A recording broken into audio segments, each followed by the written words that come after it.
Hi, and welcome to episode 26 of the Give Me a Crown Knitting, Spinning and Bits and Pieces podcast. My name's Nina, also known as Give Me a Crown across the internet, and today is Tuesday the 9th of February 2016.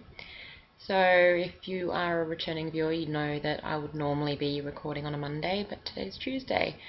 Things were a little bit busy, and the somewhat empty-ish bookshelves behind me might give a bit of a clue to that, and I'll explain more about that at the end of the podcast in case you're interested. But it is Tuesday and it's the 6-month anniversary of this podcast, and I was hoping to wear a party hat, but I just haven't had a chance to find one, so just have to imagine that I've got a little party hat on, and I hope that you enjoy the show. If you're a new viewer, thank you for tuning in. I do quite often talk about spinning and yarn dyeing and various things, but at the moment it's all about the knitting. So in this episode I'll talk about a finished object and a couple of works in progress that I've got, as well as a new cast on. So let's get on with it. So, as you might guess, if you are a returning viewer, I have a finished cardigan.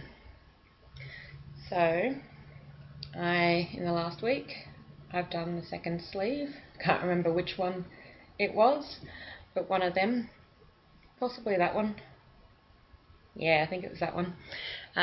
This is a cardigan called the Cowl cardigan. It's a pattern by Finnish knitwear designer Suvi Simola, but it's a pattern in English. I think there might be a Finnish version as well. Yeah, there is, but I just referred to the English version because, for those who don't know, I do read and speak Finnish. And my cardigan is done. It is a fingering weight cardigan, so lots and lots and lots of stitches. It has a nice long collar, which looks like that, and it is knit from the top down seamlessly, so you knit the body of the cardigan and then you pick up the stitches for the sleeve and knit the sleeves. I thought that I would just share my little tip for sewing or weaving in the ends of the underarm join. So when I pick up my stitches to join the sleeve onto the body, I leave a long tail, and what I do when I'm weaving it in, I actually take it up to each of the corners of the underarm so that I can just sort of mock in a couple more stitches into the corner, so that from the outside there's no holes. So when I was picking up the stitches, I did pick up a few. I did add in an extra stitch and then decrease it together on the next round, just to try to tighten up the underarm, or with the underarm join. But yeah, I just find that by keeping a long tail and weaving it in and sort of mocking over the stitches, it just creates a tighter, neater finish on the outside. This hasn't been washed and blocked yet because it just came off the needles on Sunday night and I was weaving in the ends yesterday. So it will, with a wash and a block, it will smooth out. It will also grow a little bit. At the moment it is just a little bit tighter than what it should be, but that's based on my gauge swatch that I did at the start of the project. I know that it's going to grow a little bit. It's knit from Bendigo Woolen Mills in their luxury 4-ply fingering weight yarn, which is a 100% wool yarn. I like they're an Australian, I guess they're a spinner, because the wool is processed overseas and then they spin it at the mill, and their yarns are affordable. I've only used the luxury base and one of their sock yarn, bare sock yarn bases, but I find that the yarn works well. It's easy to knit with. Haven't had any particular problems with knots and things in their yarn balls, and they have 200-gram yarn balls, which means that there's a lot less ends to weave in at the end of a project. Overall, this has been an easy knit.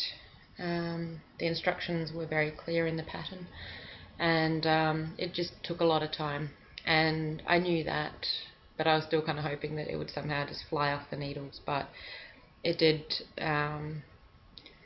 require a lot of patience to knit so many stitches, because there's thousands and thousands and thousands. But I'm really looking forward to wearing it, and I'm going to try to put it on now, but it's very warm here in Sydney, so we'll see how long I last, if I can get it on in a reasonable way. So once I've blocked it, I'll take proper photographs and I'll put them on the Ravelry page, on my projects page, and I'll probably share them on here as well. Oh, and of course the big thing that's missing is my buttons. So I've been getting a lot of feedback and votes on button colours that I asked for, and it seems like most people have been suggesting slate or darker colours, so I'm going to be on the lookout for some buttons. I just haven't had a chance to, so it's very hard to show what it looks like on camera because I can't get far enough away from the camera, but I can wear it like that, or I'll be able to wear it done up. Which way does it go? That way. So kind of like a cowl neck, and as I said, it's incredibly warm. It's summer here, and it's definitely not cool enough for this, but it will be soon. The seasons change, and then it'll be a perfect evening cardigan, I think. And then in the middle of winter it'll be a anytime cardigan. So that's that one. I'm really happy to have completed my cardigan. I've been wanting to knit a fingering weight cardigan for a while, so it's finally done. Works in progress. Because that's now off my needles, I've gone back to my Craftfulness, which way? That way. My Craftfulness project bag, which contains my Craftfulness socks. So this was going to be a travelling knitting project, but I haven't been doing enough travelling, so I'm back onto this. I'm knitting these socks with 2.25mm DPNs, which are the Zings, which I'm enjoying using. So this is the second sock. The first one looks like this, and it has these little pearl bumps along the foot, and this yarn is from has been hand dyed by Sandra from the Craftfulness podcast and Craftfulness Etsy shop. So I'm back onto those, and it's really nice to be working on socks again, and they'll get some more progress soon. I have also done a few squares on my sock yarn blanket. So these two squares.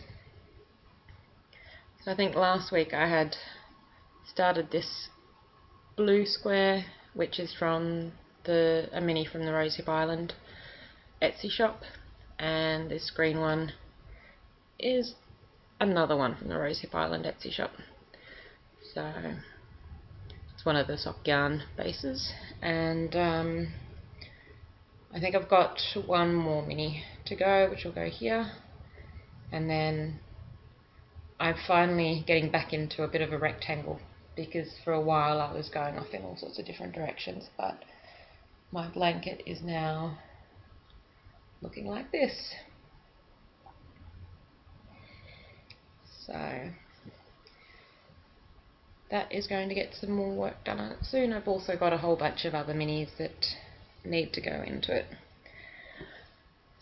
And then I decided to cast on a new project. I was talking last week about wanting to cast on my hedgehog fibres yarn, but I haven't done it. There's something about it. I don't know whether it's because I really love the colours so much that I'm finding it very hard to pick a pattern for it, but I need to keep on looking. But in the meantime, I decided to cast on a project with this Mudgee wool, super fine 8-ply or DK weight super soft yarn. So I bought this at the same time as I bought the hedgehog fibres yarn in the Convent and Chapel wool shop in Ralston. The odd thing is that I can't see for the life of me anywhere on this ball band the meterage, but I went onto Ravelry and it suggested that it's got 179 meters or 196 yards, and this is a superwash wool because it says machine washable, and I don't know too much about it, but I'm guessing that it's either wool from Mudgee or it's been processed in, spun in Mudgee. I'm not too sure. I'll have to dig into this company and find out more about it. But it is very, very soft. This is a kind of a bottle green kind of colour. I think that's coming up fairly accurately. And so I thought that I would look through this book, which is called Huivileikki. So it's a Finnish book by Veera Välimäki, and she's a Finnish knitwear designer, and I've knit some of her patterns before, but I'm just blanking on which ones at the moment. So and I'm actually knitting this cowl that's on the front cover. So this book, I don't think there's an English translation for it yet. One of her earlier books has been recently translated, but I don't think this one has. So it sort of translates to shawl play, and it's got a whole bunch of different shawls in here, and I've knit one in particular, which I'm not going to be able to find now that I mention it, but it was a really fun shawl, but I ended up doing an adjustment which it didn't need, and so I'm still contemplating taking it back a little bit. So the shawl that I've knit is this one, and yeah, I did some funny things with it, so I might share that at some point, and especially if I start to re-knit it. But so this is the cowl that I'm knitting now. It's called Pyörre, and sort of means swirl or sort of spinning around. Hard to translate, but I think it's just in reference to the fact that it goes around your neck. And I had a look at the Ravelry projects, and there'd only been a couple of people who have knit this item already, and they both commented that they'd run out of yarn before all the pattern repeats. So I had a look, and one of them had used a heavier weight yarn, and the other one I think had used a DK weight yarn, but so I got a little bit concerned. And the pattern says that the circumference of the cowl is 120 centimeters. So I got my tape measure and I hung it around my neck and realized that 120 centimeters would go down to my belly button, but on the model it doesn't seem to go quite that far. So I decided to play with my measuring tape, and I realised that 80 centimetres seemed like a good length. So I did my maths and reduced my cast on and just made sure that the number of stitches I was casting on would match the pattern and repeat. And I cast that on, and I started off using some circular needles. So this is my 60 centimetre interchangeable Knit Pro, can't remember what, Symphony maybe, I think they're called. And it was working well up until the part where I started doing some cables, and the type of cables that are used in this pattern mean that it sort of condenses the fabric a lot, and it became very hard to work on the circular needle. So I've switched over to DPNs, and I'm at the moment trying to work with 3, and I don't like working with 3 DPNs. So it's looking like this, and you can see some of the cabling going along there.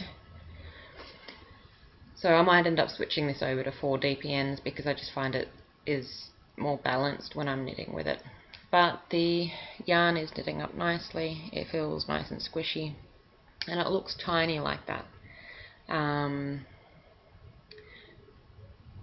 I did get a little bit concerned that maybe my gauge might be off, and to be honest, I haven't actually measured my gauge. But what I did was I took a piece of string, and starting from the tail end from my cast on, I gently placed the string over the edge of this, over the bottom hem of the cowl, I guess. So sort of traced it with some yarn, sort of holding it, pinching it, and then moving a little bit along and pinching and pinching. And then I measured how long that piece of string had been, and that piece of string was approximately 80 centimetres. So I'm still a little bit worried that with the cables pulling the fabric in, this may end up being basically a turtleneck without the body. But I'm going to keep going. I think blocking it out will stretch it out a little bit, and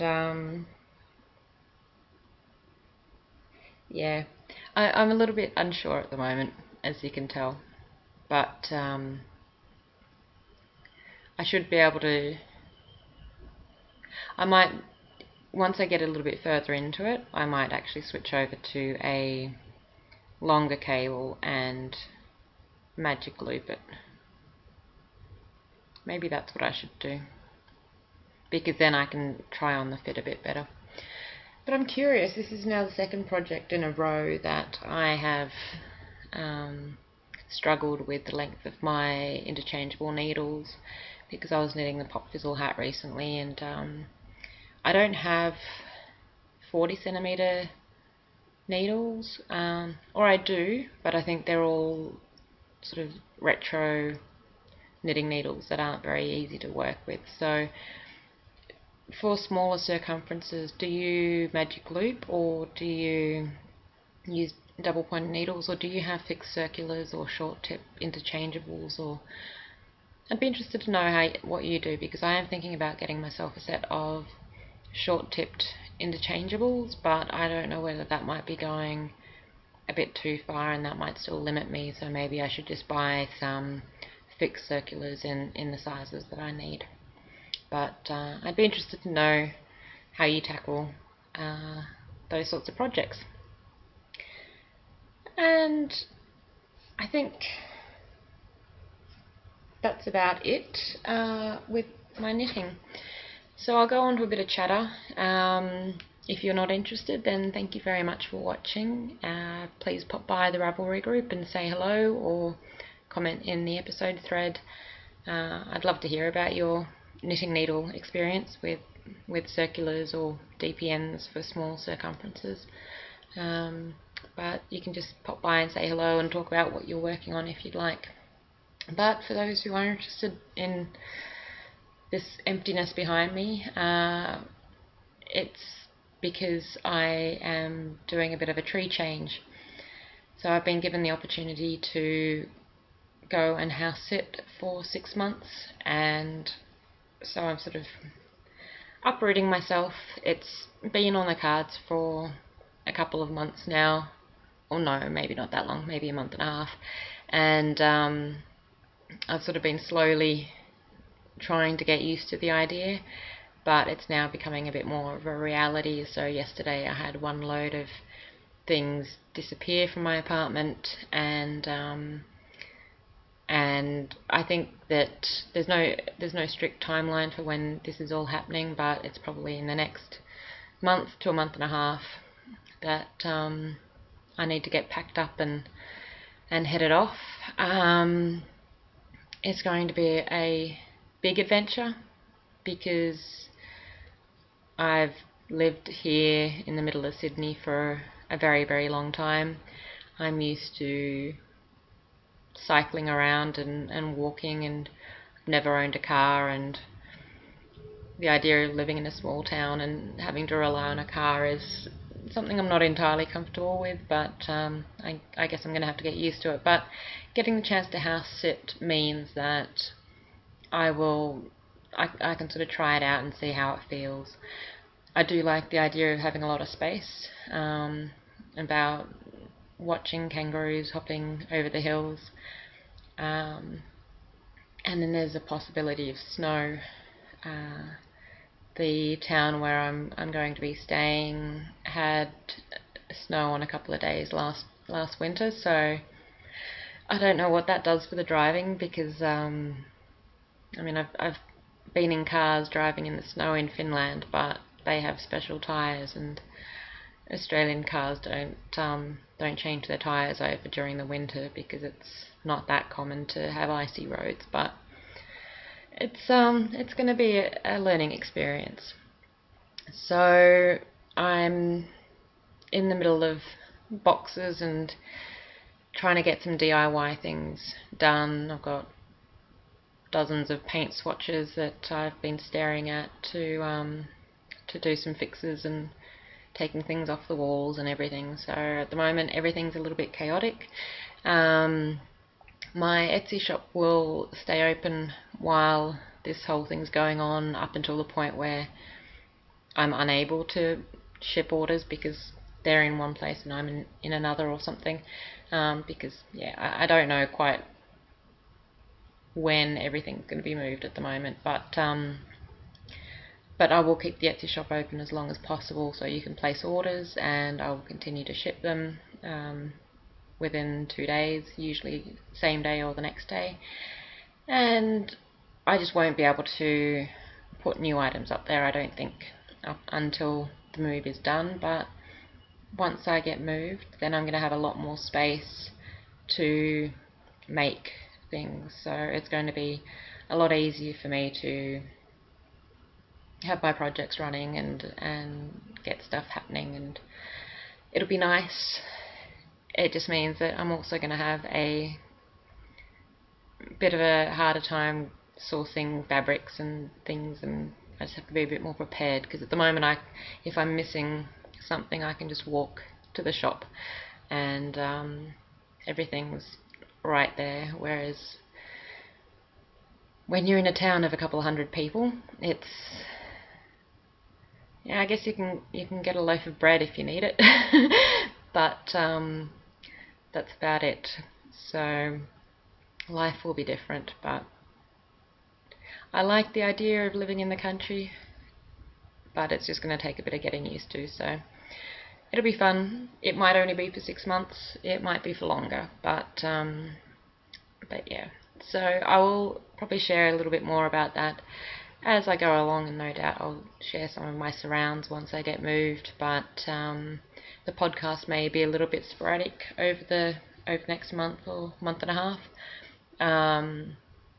I will try to record when I can, but I think that my Monday schedule is definitely going to go out the window, and it might be 2 weeks in between a podcast, for instance, but I'm still going to keep knitting because I need that to keep me sane.